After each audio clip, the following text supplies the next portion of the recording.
안녕하세요. 여러분의 국어 성적에 기적을 만들어드릴 미라클 국어, 저는 윤미라입니다. 자, 오늘은 여러분들과 첫 번째 시간인데요. 언어와 국어에 대해서 배워보는 시간을 마련을 했습니다. 일단 모든 언어, 국어에 관련된 학습을 하기 전에 언어란 어떤 특성을 가지고 있고 국어란 어떤 특성을 가지고 있는지를 알고서 뒤에 거를 배우셔야 좀 더 깊이 있는 이해가 가능하실 테니까요. 오늘 수업 잘 따라주시기 바라겠습니다.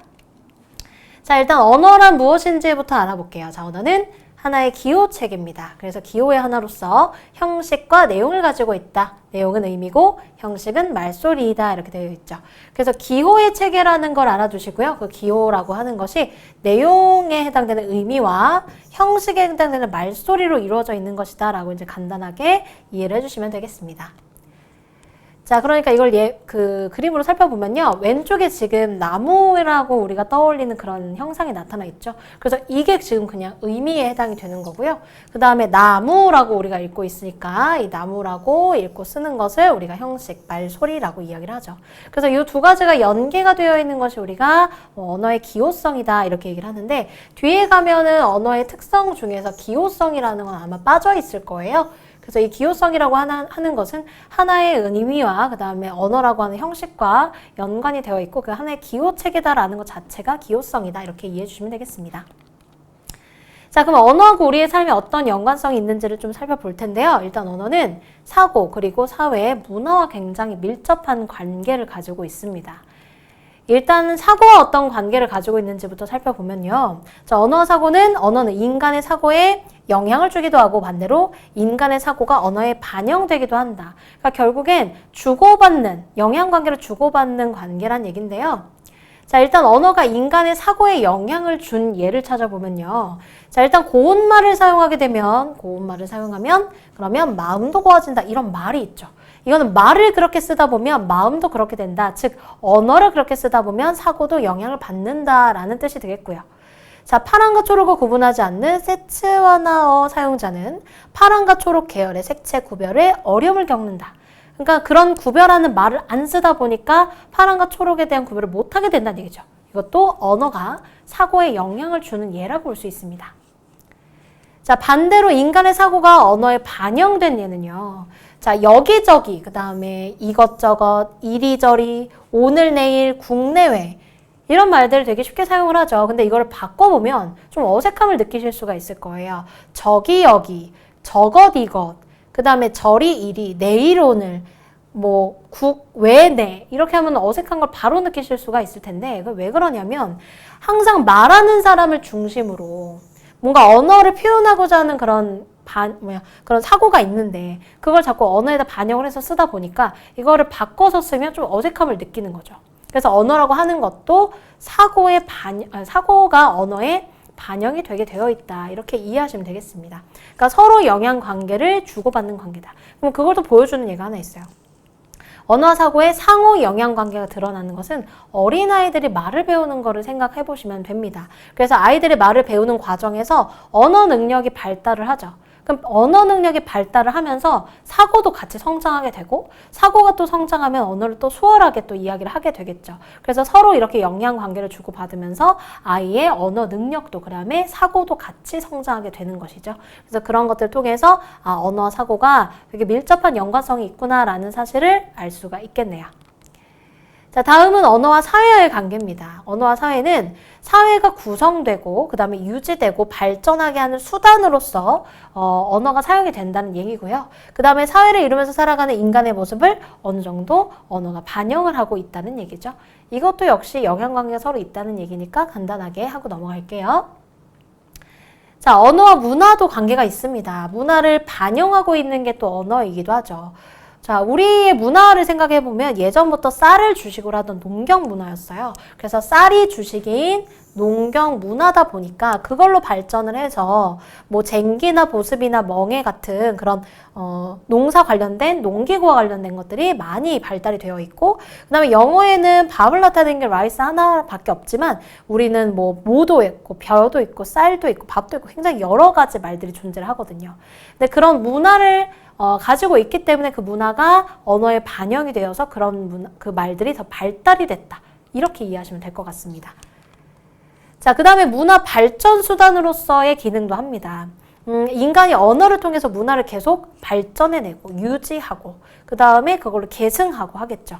그래서 문화라고 하는 걸 언어를 통해서 이루어내고 그리고 축적하고 그 다음에 그 언어를 도구로 해서 문화적인 산물을 계속 다음 세대에 전승하고 있는 거예요. 문학이라고 하는 걸 좀 생각을 해보시면 문학이라는 것도 문화의 일종이니까요. 그래서 그걸 글로 써서 전승을 하고 예전에 있었던 풍습이라든지 아니면 명절이라든지 이런 것들도 우리가 다 글로써 지금 다 전달이 되는 것이기 때문에 언어라고 하는 것은 문화를 이루어내기도 하지만 전승을 하는데 역할을 하기도 한다. 그래서 문화 발전 수단으로서의 역할을 한다. 이렇게 이해해 주시면 되겠네요. 자, 이번에는 언어의 특성을 살펴볼 텐데요. 자, 첫 번째 특성입니다. 자, 언어의 자의성이에요. 자, 이 자의성이라는 걸 예를 들어보면 지금 여기 꽃이 보이시죠? 자, 이 꽃이라고 하는 걸 우리는 꽃이라고 부르는데 영어에서는 플라워라고 하고 중국어는 후아라고 해서 다 다른 말로 부르게 되어 있습니다. 그 이유는 언어 기호인 말소리와 의미 사이가 필연적인 관계가 아니기 때문이에요. 자, 필연적인 관계를 지니지 않는다. 이것이 바로 자의성에 해당이 되는 것입니다. 그래서 동일한 의미라도 언어권마다 다 다른 소리로 말을 하게 되는 것이죠. 결국 꽃이라고 하는 저 대상은 우리가 꽃이라고 부르고 있을 뿐이지 반드시 꽃이라고 불릴 필요는 없는 것이다. 그게 자의성과 관련된 설명이고요. 자, 두 번째는 언어의 사회성입니다. 자, 말소리하고 의미 사이 관계가 일단 자의적이라고 하더라도 일단 사회적으로 수용이 돼서 약속이 됐을 경우에 어느 한 개인이 그렇다고 마음대로 바꿀 수는 없다는 것이죠. 사회적 약속에 의해서 바뀔 수는 있습니다. 그렇지만 개인이 마음대로 바꿀 수는 없다는 거죠. 그래서 언어는 사회적 약속이기 때문에 만약에 이걸 임의로 바꾸게 되면 의사소통 자체에 어려움을 겪게 됩니다. 예를 한번 볼까요? 자, 영희가 장미라고 하는 게 마음에 안 들었나 봐요. 그래서 자기가 나는 이걸 뽕띠꽃이라고 불러야겠어 라고 설정을 했어요. 그런데 꽃집에 가서 아주머니 뽕띠꽃 한 송이 주세요 라고 하면 자기가 바꾼 말인데 아주머니가 알아들을 리가 없겠죠. 그래서 그게 무슨 꽃이냐고 물어볼 수밖에 없습니다. 그래서 이렇게 의사소통에 장애가 일어날 수 있기 때문에 지금 아무나 개인이 마음대로 바꿀 수 없다. 그게 바로 사회성입니다. 언어는 사회 구성원들끼리의 약속이다라는 거죠. 세 번째 특성은 언어의 역사성입니다. 자, 언어도 생명이 있기 때문에 항상 생성할 수 있고 발전할 수 있고 소멸도 할 수 있어요. 그래서 흐름에 따라서 뜻이 바뀌기도 하고 소리가 달라지기도 하고 범위가 달라지기도 하고 굉장히 여러 가지 변화를 겪게 됩니다. 예를 보시면 자, 불휘라는 말이 있었습니다. 자, 이거는 지금의 뿔이고요. 물이라고 했지만 지금은 물이라고 하죠. 그래서 말 소리가 이미 많이 바뀌었죠. 그래서 예전에 불휘가 지금의 뿌리가 됐기 때문에 말소리가 변한 언어의 역사성을 볼 수 있고요. 자, 매라고 하는 거는 지금 사라진 말입니다. 산을 쓰고요. 가람이라는 말 대신에 강을 쓰게 되죠. 어휘가 소멸된 것을 통해서도 언어의 역사성을 볼 수가 있고요. 자, 예전에는 주격조사가 이밖에 없었는데 지금은 이와 가와 같은 두 가지의 주격조사를 모두 사용하죠. 그래서 문법 요소에도 변화가 생기니까 이것도 역사성에 관련이 있고요. 그 다음에 어여쁘다라는 말이 예전에는 불쌍하다의 뜻이었는데 지금은 예쁘다라는 뜻으로 의미가 완전히 바뀐 걸 볼 수가 있는데 이런 것도 전부 다 언어 역사성을 보여주는 예라고 할 수 있겠습니다. 자, 네 번째는 언어의 분절성이에요. 자, 이 분절성이라고 하는 것은 모든 건 아니지만 대부분의 것들은 분절이 되어 있지 않는 것들이 많아요. 그래서 물리적으로 연속이 되어 있는데 사실은 물리적으로 연속된 실체인데도 그걸 분절적으로 쪼개서 단어로 딱 명명을 해서 표현을 한다는 것이죠. 자, 예를 들면 이런 겁니다. 시간이라고 하는 건 사실 다 이어져 있는 것이라서 어떻게 딱딱 쪼갤 수가 없는 것인데 우리는 그것을 아침, 점심, 저녁 해가지고 나눠서 부르고 이해를 하고 있죠. 그렇지만 시간, 우리가 아침이라고 해서 언제부터 언제까지가 아침이다. 여기서부터 여기까지 점심이다. 이렇게 얘기하기는 조금 힘든 부분들이 있잖아요. 그래서 원래는 물리적으로 연속된 실체이지만 이런 식으로 언어가 분절을 하는 역할을 맡고 있다. 그래서 언어의 분절성이라고 얘기를 합니다. 얼굴도 마찬가지입니다. 얼굴의 뺨이나 턱, 사실 얼굴은 하나로 다 연결되어 있는 부분이기 때문에 어느 부분부터 어느 부분까지가 뺨이고 어디가 딱 턱이고 얘기하기가 좀 힘들겠죠. 그래서 분절되어 있지 않은 실체를 분절적으로 표현한다는 게 언어의 분절성에 해당이 되겠습니다. 자, 다섯 번째 성격은요. 언어의 추상성인데요. 많은 구체적인 대상으로부터 공통의 속성만을 추출해서 추상화 과정을 거쳐서 그렇게 이를 붙이는 거죠. 그래서 개념을 형성한다는 게 언어의 추상성인데, 예를 들면 진돗개도 있고 불독도 있고 푸들도 있는데 그들의 모든 공통점을 다 뽑아낸 다음에 그런 공통점을 가지고 있는 대상을 개라고 부르자. 자, 이렇게 정했다고 한다면 이런 개라고 하는 말을 만들어내는 과정에서 이미 추상성이 들어가 있다는 얘기입니다. 그래서 보통 명사, 고유 명사 같은 경우에는 뭐 추상성이 없다고 할 수도 있겠지만요. 대부분의 보통 명사 같은 경우에는 그 일반적인 것들을 다 아우를 수 있는 특성을 그 말 자체가 가지고 있어요. 그래서 많은 구체적인 대상으로부터 공통의 속성을 추출해서 그걸 추상화 과정을 거쳐서 말로 만들었을 때 우리가 그걸 언어의 추상성이라고 이야기를 한다는 것이죠. 자, 6번째 특성은 언어의 창조성입니다. 자, 창조성은요, 한정된 의문을 결합을 해서 수많은 형태소나 단어를 만들 수 있고, 또 한정된 형태소나 단어를 결합해서도 수많은 문장들을 만들어낼 수 있다. 그러니까 우리가 딱 그거 하나를 배웠다고 해서 딱 그 표현만 쓰는 것은 아니고, 굉장히 여러 가지로 활용을 해서 창조성 있게 활용을 할 수 있다는 얘기인데요. 예를 들어서 꽃이라는 단어를 던져줬을 때, 꽃이 아름답다라는 말을 만약에 배웠다고 해보세요. 그럼 꽃이 아름답다만 쓰지 않습니다. 꽃이 아름답다, 아름답다라는 거 앞에 넘겨서 뭐 아름다운 꽃이라고 활용을 할 수도 있고, 뭐 꽃 한 송이만 주세요, 붉은 꽃, 꽃 많이 피었다, 화단에 핀 꽃, 이런 식으로 꽃을 되게 여러 가지로 표현을 할 수가 있게 되죠. 그리고 반대로 꽃이 아름답다를 배워서 아름답다를 배웠다면 꽃이 아름다운 게 아니라 뭐 하늘이 아름답다, 뭐 바다가 아름답다, 이런 식으로 다른 단어를 넣어가지고 얼마든지 수많은 문장들을 만들어낼 수가 있습니다. 그게 바로 언어가 가지고 있는 창조성이죠. 자, 7번째는 언어의 규칙성입니다. 근데 언어가 어떤 규칙을 가지고 있기 때문에 우리가 지금 이제 문법이라고 하는 걸 배우고 있는 것인데요. 만약 그런 걸 다 무시한 채로 내가 쓰고 싶은 대로 쓴다면 되게 엉망진창이 되겠죠. 의사소통도 어려워지고요. 그래서 언어라고 하는 것은 단어나 문장을 만들 때 어떤 일정한 규칙이 있다. 어순이라는 걸 좀 생각해 보면요. 우리말의 어순은 주어와 목적어와 서술어 순으로 진행이 되게끔 되어 있어요. 그래서 나는 밥을 먹는다 했는데 밥을 나는 먹는다. 물론 알아들을 수는 있겠지만 모든 말들을 다 그런 식으로 어순을 바꿔서 한다고 했을 때 의사소통에 조금 어려움을 겪을 수도 있겠죠. 그래서 우리 어순에 따라서 쓰게끔 되어 있다든지 조사를 알맞게 쓴다, 뭐 어미를 알맞게 쓴다, 이런 문법적인 규칙들은 전부 다 언어의 규칙성을 보여준다. 이렇게 이해하시면 됩니다. 조사는 앞말에 붙여 쓴다. 이거를 띄어쓰게 되면 또 규칙성에 어긋나는 것이 되겠죠. 그래서 모든 문법적인 규칙들은 언어의 규칙성 때문에 생겨나는 것입니다. 자, 그러면 그 규칙성까지 봤는데요. 언어의 특성들 중에서 지금 여기 보기 나와 있는 것이 어떤 특성을 보여주는 건지 한번 문제를 풀어보도록 할게요. 자, 다음에 알 수 있는 언어 기호의 특성으로 적절한 것은 했습니다.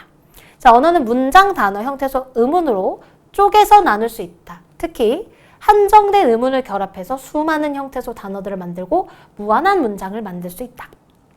언어는 외부 세계를 반영할 때 그대로 반영하지 않고 연속적으로 이루어져 있는 시계를 불연속적인 것으로 끊어서 표현한다. 뭔가 아실 것 같은데요. 그죠? 불연속적인 것으로 끊어서 표현한다. 실제로 무지개 색깔 사이의 경계를 찾아볼 수 없는데도 우리는 무지개 색깔이 7가지라고 말한다. 자, 이거는 어떤 특성과 관련이 되어 있는 것일까요? 네, 그렇습니다. 불연속적인 것이 아니고 연속적인 것인데도 불연속적인, 즉 분절되어 있는 것처럼 끊어서 표현을 하기 때문에 지금 이 설명은 분절성에 관련된 설명이라고 보시면 되겠네요. 자, 이번에는요. 자, 음성 언어와 문자 언어에 대한 학습을 할 건데요. 이 두 가지가 굉장히 다른 점이 있다고 하니까요. 나눠서 좀 살펴보도록 하겠습니다. 일단 음성 언어부터 볼게요. 자, 음성 언어는 말로 전달하는 게 음성 언어죠. 그래서 내가 말을 하고 있을 때 듣는 사람이 앞에 있다고 한다면 동시에 그게 진행이 되는 겁니다. 그래서 말을 하는 것과 듣는 것이 동시에 이루어지는 거죠.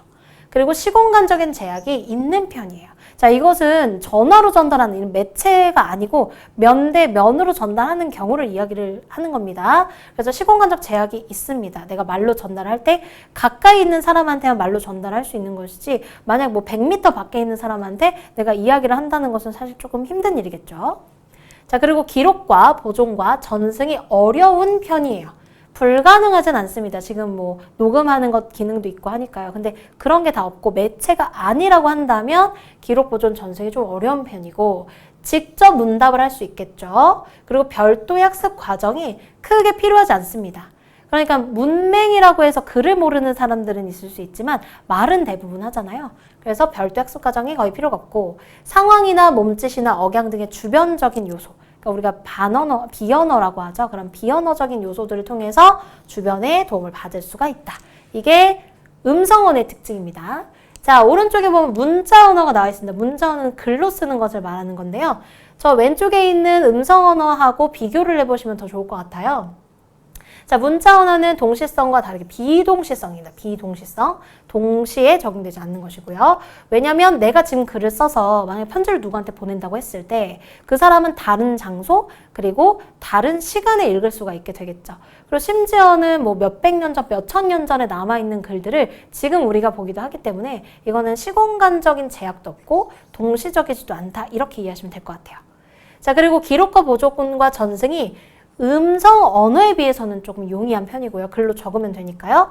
근데 대신에 직접 문답이 불가능하고 별도의 학습 과정이 필요하고 그 다음에 주변적인 요소에 도움을 받을 수는 없습니다. 왜냐면 글로 보는 것이기 때문이죠. 그래서 이렇게 음성 언어와 문자 언어의 차이가 있다는 것까지 살펴봤습니다. 자, 이번에는 언어의 기능이에요. 자, 언어의 기능도 여러 가지가 있는데 자, 맨 첫 번째는 표현적 기능이라고 나와 있는 거예요. 자, 이건 정서적 기능이라고도 하는데요. 자, 말하는 이가 듣는 사람한테 감정이나 그 다음에 태도를 표현할 때 사용되는 발신자 중심의 언어 기능입니다. 발신자 중심의 언어 기능, 표현적. 표현하기 위해서 쓴다는 거죠. 그래서 어떤 상황에 대해서 화자가 뭔가 별로 마음에 안 들다거나 조금 안타까움을 느낄 때 쯧쯧 이렇게 말을 했다고 해보세요. 그러면 요거는 그 사람이, 말하는 사람이 가지고 있는 감정을 드러내는 말이 되겠죠. 이 책은 참 재미있다라는 말을 보면 지시대상, 즉 책이라는 것에 대해서 화자가 재미있다는 감정을 느낀다는 걸 표출하는 내용이고요. 철수는 공부를 하지 않은 것 같다 하면서 아는 것 같다라는 자신의 판단에 어느 정도 유보적인 태도. 만약에 철수는 공부를 하지 않았다라면 되게 단정적인 것이겠지만 아는 것 같다라고 하는 건 자기가 그렇게 판단이 되지만 그건 확실하지는 않아라고 하는 태도를 보여주는 기능을 한다는 것이죠. 그래서 지금 보시는 게 표현적 기능, 즉 발신자 중심의 언어 표현 기능이었습니다. 자, 두 번째는 정보적 기능인데요. 정보적 기능은 지시적 기능이나 정보 전달의 기능이라고도 합니다. 자, 말하는 이가 듣는 이에게 어떤 사물이나 상황을 가리키면서 그 내용을 전달하고자 할 때 사용되는 언어의 기능으로 지시 대상하고 상황에 초점을 주는 거죠. 앞에 거는 발신자가 어떤 느낌을 가지고 있는 어떤 정서인지 태도인지가 중심이었다면 이거는 지시 대상 그리고 상황, 그게 초점이 되는 것입니다. 자, 이것은 비를 막아주는 우산이다. 그러면 이 우산이라고 하는 대상이 어떤 역할을 하는 것인지를 전달을 해주는 정보적 기능을 하는 것이고요. 자, 어제 지하철 운행이 중단돼서 많은 사람들이 불편을 겪었다라고 하는 그때 당시에 상황을 전달해주는 또 지시적 정보 전달적 기능을 가지고 있는 예가 되겠습니다.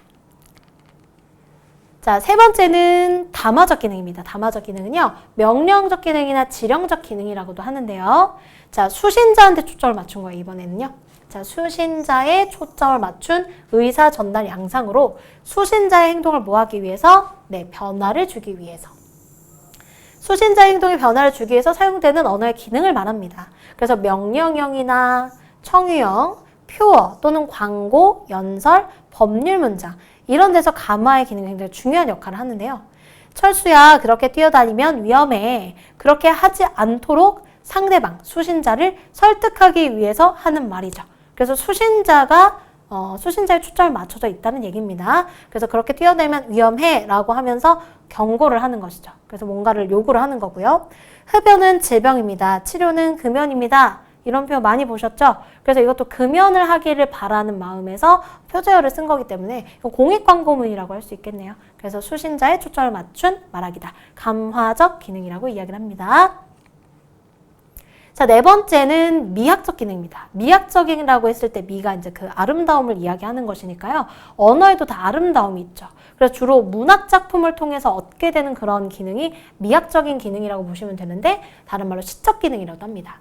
말을 아름답게 다듬어서 표현 효과를 높이고 거기서 사용되는 그런 기능을 말하는 건데요. 주로 문예적, 그러니까 문학에서 쓰는 성격의 말과 그래서 중요한 역할을 합니다. 여기서는 전언 자체가 초점이에요. 그러니까 내가 전달하려고 하는 그 말 자체가 초점이라는 거죠. 그럼 말의 아름다움이나 그 말을 통해서 느껴지는 어떤 미적인 것, 이런 것들이 이제 미학적 기능에 해당이 되겠습니다.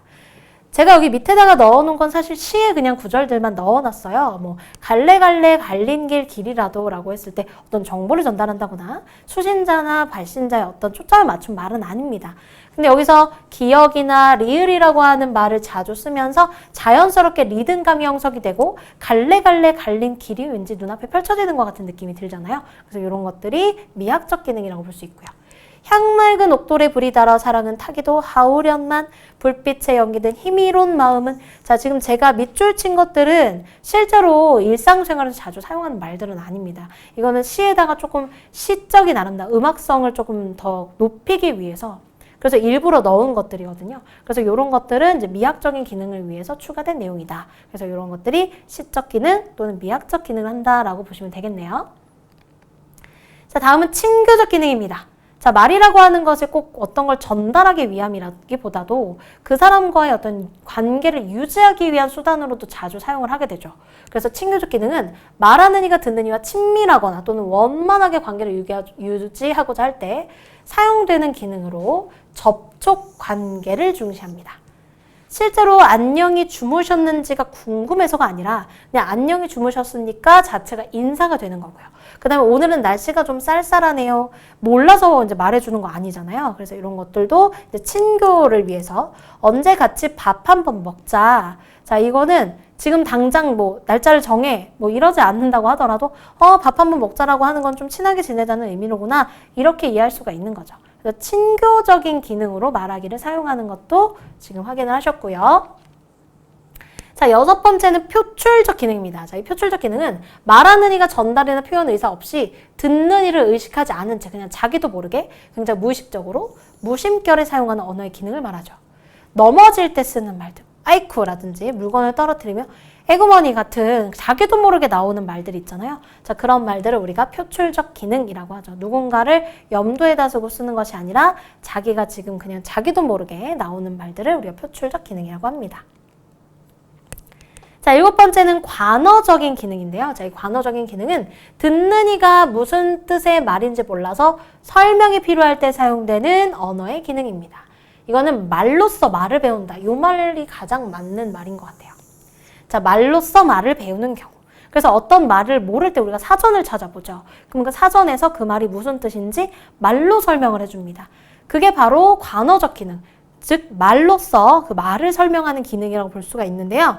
자, 뭐 영어의 father라고 하는 것은 우리말에서 아버지라는 말이다. 그러면 저 영단어를 우리가 학습하기 위해서 아버지라는 말이라고 하는 글로 된 거, 그러니까 말을 통해서 오히려 말을 배우게 되는 거죠. 장착하다는 의복, 기구, 장비 따위의 장치를 부착한다는 뜻이다. 이런 식으로 말의 뜻을 정의 내린 것들은 전부 관어적 기능에 해당한다라고 보시면 되겠네요.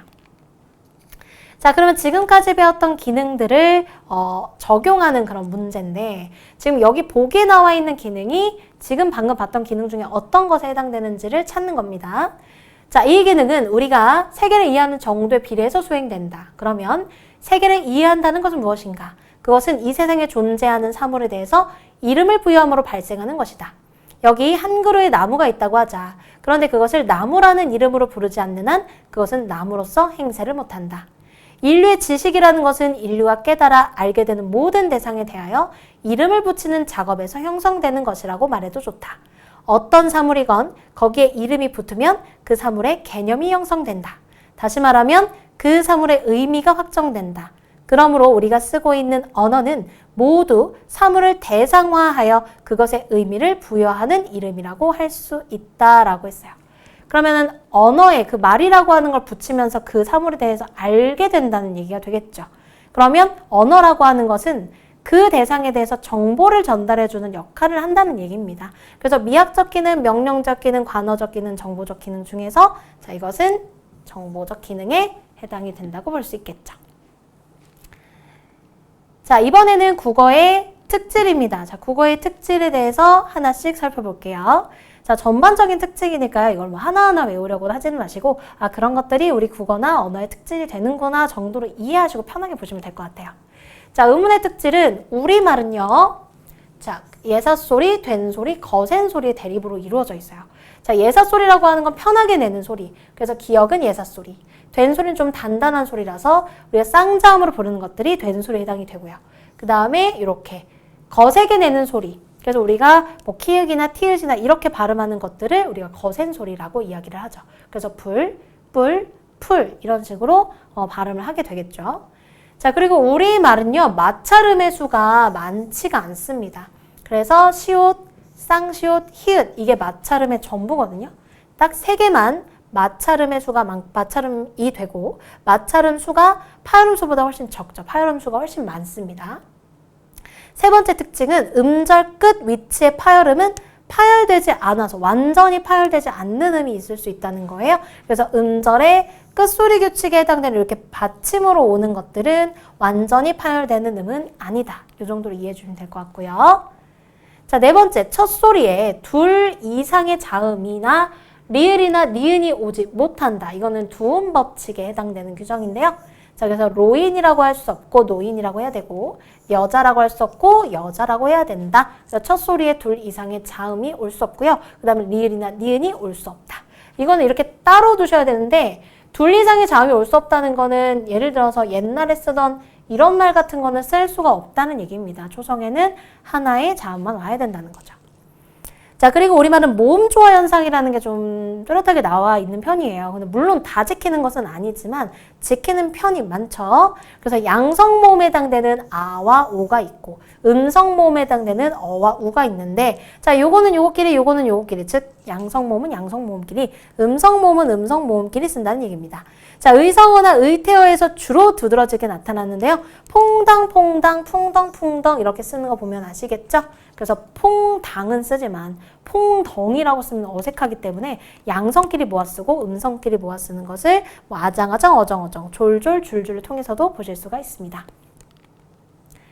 자, 6번째 특징입니다. 단모음 수가 10개라서 다른 그 언어에 비해서는 좀 많은 편이래요. 그래서 단모음 수 10개, 그 다음에 이중모음 총 11개로 되어 있다. 단모음이 이 정도 있다는 것은요. 다음에 의문의 체계를 할 때 어차피 학습을 하실 거기 때문에 그냥 한 번만 보시면 될 것 같고요. 자, 음상, 어감의 차이로 인한 의미 변별이 가능하다. 그래서 의성어나 의태어 같은 경우에서 그게 많게 나타나는데요. 뭐 뛰다, 튀다 했을 때 여기에 쌍디귿 그리고 여기에 티읕을 쓰는 거에 따라서 어감의 차이가 좀 나타납니다. 자, 뛰어 이거랑 자, 튀어 이거랑은 비슷한 상황에 사용할 수도 있겠지만 어감상으로는 조금 더 다른 의미를 주죠. 그 다음에 맛과 멋, 그래서 아를 쓰느냐 어를 쓰느냐에 따라서 의미가 이제 달라지는 것도 볼 수 있습니다. 자, 이번에는 이제 어휘의 특질인데요. 자, 어휘는 고유어, 그다음 뭐 한자어, 외래어 이런 것들이 있는데요. 자, 고유어는 본디 예로부터 쭉 내려온 순 우리말을 고유어라고 이야기를 하죠. 아니면 그것을 기초로 만들어진 말로 일단 한자어가 너무 많이 유입이 되기 때문에 많은 고유어들이 지금은 사라졌습니다. 그렇지만 고유어 중에서는요. 아직도 고유어 쓰는 것들이 있긴 있으니까요. 고유에서는 다의어가 많습니다. 여러 가지로 사용할 수 있는 것들이 많고요. 우리 민족 특유의 정서나 문화가 담겨 있는 것이 특징입니다. 그래서 생각, 진지, 온, 즈문, 지아비, 지엄이, 가멸다, 머흘다 뭐 등등이 있는데 지금 쓰지 않는 말도 같이 섞여 있어요. 근데 어쨌든 순 우리말을 우리가 고유어라고 이야기를 하고요. 자, 한자어. 사실 고유어보다는 우리말에서 한자어의 비중이 훨씬 더 높은 건 사실입니다. 그래서 한자를 기반으로 해서 만들어진 단어들로 국어 어휘의 많은 비중을 차지하고 있죠. 그래서 한자어들은 되게 개념어, 그리고 추상어가 많습니다. 개념어랑 추상어가 좀 많은 편이고요. 그 다음에 고유어에 비해서 좀 더 명확하고 좀 더 분명한 의미를 가지고 있어요. 앞에서 고유어는 다의어가 많다고 말씀을 드렸는데 한자어 같은 경우는 좀 더 좁게 쓰이는 편이죠. 그래서 분명하고 좀 명확하고 그런 의미를 지니고 있어서 고유어를 좀 보완해주는 역할을 합니다. 어휘를 좀 풍족하게 한 면도 없지는 않지만 고유어가 그것 때문에 좀 위축됐다는 면에서는 약간 부정적인 면도 있다고 할 수 있겠네요. 그래서 감기, 뭐 고생, 식구 같은 것들이 한자어에 해당이 되겠네요. 자, 이번에는 외래어와 귀화어인데요. 자, 외래어라고 하는 것은 외국에서 들어온 말이긴 하지만 거의 국어처럼 쓰이는 단어를 말합니다. 중국에서 오거나 몽골에서, 뭐 여진에서, 만주에서, 일본에서 아니면 서양의 많은 언어들이 유입이 되면서 외래어가 되었는데요. 자, 버스나 컴퓨터, 피아노 이런 말들은 지금 우리말로 대체해서 쓸 수 있는 말이 아예 없죠. 그래서 저거는 이미 외국에서 들어와서 굳어져서 우리말로 쓰이는 것들이기 때문에 우리가 이런 것을 외래어라고 이야기를 합니다. 근데 외래어는 외국어하고는 다릅니다. 외국어는 정말 외국에서 쓰는 말이고 지금 우리말로 굳이 쓰지 않아도 되는 것들을 말하는 거예요. 예를 들어서 뭐 캘린더라는 말을 굉장히 많이 사용을 한다고 해도 달력이라고 하는 우리의 말이 있기 때문에 굳이 캘린더라는 말을 쓸 필요가 없는 거죠. 그런 거는 외국어로 치는 게 맞겠죠. 자, 귀화어라고 하는 게 있어요. 귀화어는 너무 들어온 지 오래돼서 마치 이게 외국에서 온 말인지 아니면 원래 우리 건지 좀 혼동이 되는, 그래서 마치 고유어처럼 여겨지는 말을 귀화어라고 하는데요. 자, 한자어에서 온 붓, 먹, 사냥, 배추, 김치, 고추. 자, 고유어인지 알고 있었던 것들이 대부분이죠. 그래서 이런 말들은 너무 오래전에 들어와서 우리말처럼 쓰이고 있기 때문에 이것은 외래어라고 말하기는 조금 그렇다는 거죠. 그래서 귀화에서 이미 우리말이 된 것, 그래서 귀화어라고 얘기를 하고요. 그 다음에 범어. 종교가 넘어오면서 이런 뭐 보살이나 열반, 이런 불교와 관련된 것들도 많이 넘어와서 우리말화 됐습니다. 탑. 이런 것들이 불교 용어인데요. 이것도 원래 우리말은 아니었습니다. 자, 몽골어에서 온 거는 송골매, 뭐 보라매, 수라 같은 것들이 있어요. 이런 것들은 이제 다 귀화어에 해당이 됩니다. 자, 그리고 만주나 여진에서 오는 말들도 있습니다. 호미, 수수, 매주, 가위. 이것도 만주야 여진에서 온 귀화어에 해당이 되고요. 뭐 오뎅. 원래 이제 오뎅이라고 하는 거는 이제 안 쓰기로 한다. 뭐 어묵으로 대부분 다 순화해서 쓰긴 하는데요. 자, 그 다음에 구두, 고구마, 냄비 이런 것도 다 일본에서 온 거고요. 자, 서구에서 포르투갈어에서 온 게 빵, 그리고 담배.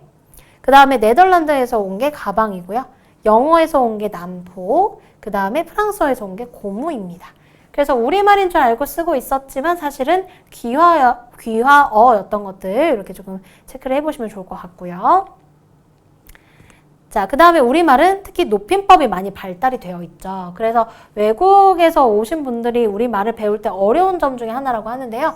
어쨌든 높임법이 발달돼 있고 높임을 위한 어휘들도 그래서 많이 존재를 합니다. 자, 말씀, 진지, 생신, 계시다, 드리다, 뵙다, 저희, 소자, 소인 이렇게 자기를 낮추거나 남을 높이기 위해서 쓰는 말들이 굉장히 많이 발달이 되어 있다는 게 또 어휘의 특질이고요. 자, 그 다음에 감각어와 상징어가 발달되어 있다는 것도 특징입니다. 자, 감각어는 발 같아, 벌 같아, 빨 같아, 뻘 같아. 자, 이런 것들이 약간의 어감 차이만 있을 뿐이지 사실은 이제 비슷한 표현이긴 하죠. 근데 이거를 이제 만약에 영어나 이런 걸로 번역을 한다고 했을 때는 굉장히 어렵다고 해요. 우리가 감각어가 많이 발달되어 있기 때문에 매치할 수 있는 말이 없기 때문이죠. 뭐 새빨 같다, 시뻘 같다, 붓다, 불긋불긋하다 이런 감각에 관련된 것들이 굉장히 많이 발달을 했고요. 그 다음에 음성 상징어도 굉장히 다양을 합니다. 그래서 감각어와 상징어가 발달되어 있다 이렇게 이해하시면 될 것 같고요. 여섯 번째, 친족 관계를 나타내는 어휘가 굉장히 발달이 되어 있어요. 우리가 아무래도 공동체, 가족 공동체를 옛날부터 이루어서 살아왔고 뭔가 가족 단위로 되어 있는 그런 뭐 마을이나 이런 것들도 있었기 때문에 그런 데서 어휘가 많이 발달한 걸로 보입니다. 그래서 요 영어로 엔트라고 하는 것이 큰 어머니도 되고 작은 어머니도 되고 이모 고모가 다 되지만 우리는 이걸 다 따로따로 부르게 되어 있죠. 그래서 친족과 관련된 어휘가 많이 발달되어 있다는 것도 특징입니다. 자, 이번에는 문법적인 특징인데요. 자, 문법의 첫 번째 특징은 첨가어의 특징을 가지고 있다는 거예요. 자, 조사나 어미 같은 것들을 이제 바꿔서 넣으면 다양한 의미를 가지게 되고 다양한 문법적인 기능을 할 수가 있게 되겠죠. 그래서 조사와 어미를 통해서 다양한 문법적 기능을 가지게 된다. 그래서 그걸 첨가어라고도 하지만 교착어라고도 이야기를 합니다. 우리말의 특징이고요. 자, 두 번째, 단어 형성법이 발달되어 있어요. 그래서 합성을 하거나 파생을 해서 만들어진 단어들이 굉장히 많습니다. 그래서 두 용언을 합해서 새로운 용언을 생성하기도 하고 어감과 명사를 합하기도 하고 합성어나 파생어 같은 것들이 많이 발달되어 있다는 거죠. 그래서 합성어, 파생어가 많이 발달이 되어 있다. 자, 그래서 오르내리다, 뭐 검푸르다. 자, 접할, 덮밥, 풋사가 욕심쟁이. 이런 것들이 원래 하나의 단어가 아니죠. 오르내리다, 검고 푸르다. 접는 칼, 덮는 밥, 풋, 사과, 욕심쟁이. 이렇게 다 나눌 수가 있습니다. 그래서 두 가지 이상으로 이루어져 있는 단어들이 많이 있다는 것도 특질이겠네요. 자, 이번엔 문장의 어순의 특징인데요. 문장의 어순은 주어와 목적어, 서술어, 순으로 되어 있다. 서술어가 앞에 오는 그런 언어들도 많은데요. 우리는 목적어가 중간에 먼저 오고 서술어가 맨 뒤에 오는 구조로 되어 있습니다. 그래서 서술어는 주로 문장이 맨 뒤에 오지만 다른 성분들은 그래도 위치가 조금 자유로운 편이에요. 대개는 꾸미는 말이 꾸밈을 받는 말 앞에 온다 정도는 알고 계시는 게 좋겠네요. 그리고 중심이 되는 말을 좀 뒤쪽에 놓는 경향도 있다. 그래서 영어하고는 좀 다르죠. 그래서 한국말은 끝까지 들어봐야 한다라는 말이 바로 이런 어순에서도 나오는 것입니다. 그래서 나는 친절한 국어 선생님을 매우 좋아한다. 이런 말이 있었을 때, 자, 이 친절한이라고 하는 거는 국어 선생님을 꾸미는 말이기 때문에 앞에 위치해 있는 거고요. 그 선생님을 어떻게 생각하는 것인지 그거는 맨 뒤에 오기 때문에 이것만 달라져도 완전히 의미가 달라지겠죠. 나는 친절한 국어 선생님을 매우 싫어한다 할 수도 있는 거잖아요. 그래서 중요한 내용을 뒤쪽에 좀 놓는 경향이 있다라는 걸로 보시면 되겠네요. 자, 네 번째의 특징은 높임 표현이 발달되어 있다. 앞에서도 한번 말씀을 드렸는데 어휘도 그렇게 발달이 되어 있지만 높임 표현법도 발달이 되어 있어요. 그래서 시와 같은 선어말 어미를 사용을 해서 높인다거나 습니다나 오 같이 이렇게 종결 어미를 높임을 사용을 해서 상대방을 높이는 종결 어미, 그런 어말 어미들도 있고요. 그 다음에 깨서라든지 깨라든지 이러는 주체나 아니면 객체를 높이기 위한 조사들도 많이 있죠. 그래서 주체, 객체, 상대를 높이는 표현법들이 많이 발달이 되어 있다. 밑에 예를 통해서 아버지를 높이기 위해서 깨서를 쓰고요. 어머니를 높이기 위해서 님이라는 단어를 쓴다거나 모시고라고 하는 특수어휘를 쓰기도 하고요. 여행을 가셨습니다. 여기에 시 들어있고요. 습니다 들어있고요. 자, 이런 식으로 높임법을 사용하는 문법적인 것들이 많이 발달했다는 것도 특질이네요. 다섯 번째 특징은 문장 성분의 생략이 가능한 겁니다. 자, 주로 조사로 생략이 많이 되고요. 주어도 생략이 많이 됩니다. 그러니까 주어는 그 사람이 알고 있을 경우에 굳이 쓰지 않는 것이죠. 자, 뭐 먹을래? 라고 했더니 나 비빔밥 이렇게 얘기했어요. 나는 비빔밥을 먹겠다 이렇게 하지 않아도 그냥 나 비빔밥이라는 체험만 2개 딱 써도 이제 의미가 다 전달이 되는 거죠. 만약에 뭐 먹을래 했는데 나를 쓰지 않고 비빔밥만 해도 사실은 말이 됩니다. 왜냐면 내가 먹을 것인 거를 친구도 충분히 알고 있기 때문이겠죠. 자, 여섯 번째는 남녀의 성구별이 없고 관사, 관계, 대명사가 없다. 자, 이 성구별이라고 하는 거는 아마 제2외국어를 배우신 분들은 아실 거예요. 뭐 프랑스어라든지 뭐 독일어라든지 이런 것들을 배우다 보면은 성별, 단어마다 다 성별이 있는 걸 아실 수가 있는데 그거에 따라서 관사나 이런 것들도 다 달라지죠. 근데 우리말은 그런 게 없습니다. 그래서 성구별이 없고요. 그리고 관사, 관계, 대명사 이런 것들도 존재하지 않습니다. 나중에 제가 품사 물어봤는데 뭐 관계대명사 이렇게 대답하시면 안 돼요. 우리말에는 관계대명사가 없습니다. 그래서 아버지, 어머니, 아이 이렇게 있는데 이거는 사실 이 앞에다가 이렇게 붙이는 게 다 따로따로 있잖아요. 그래서 이런 것들이 우리는 존재하지 않는다는 것이죠. 어떻게 보면 이거는 조금 편한 편에 속합니다. 그죠? 만약 이것까지 다 있었으면 아마 우리가 지금 국어를 쓰는 면에 있어서 엄청난 괴로움을 느꼈을 수도 있어요. 자, 그러면 확인 문제를 통해서 앞에서 배웠던 걸 좀 살펴볼 텐데요. 자, 외국에서 차용한 어휘가 아닌 것을 한번 골라볼게요. 자, 빵, 그 다음에 구두, 붓하고 미르가 있어요. 앞에서 보시지 않았던 걸 고르면 됩니다. 확실한 거 3개가 지금 보이셔야 되는데 빵하고 구두하고 붓은 귀화어에서 제가 보여드렸어요. 그래서 미르라고 하는 요게 우리말, 순우리말, 용이라는 뜻이거든요. 그래서 미르라고 하는 것이 외국에서 차용된 어휘가 아니라 순우리말이다. 이렇게 볼 수 있겠네요.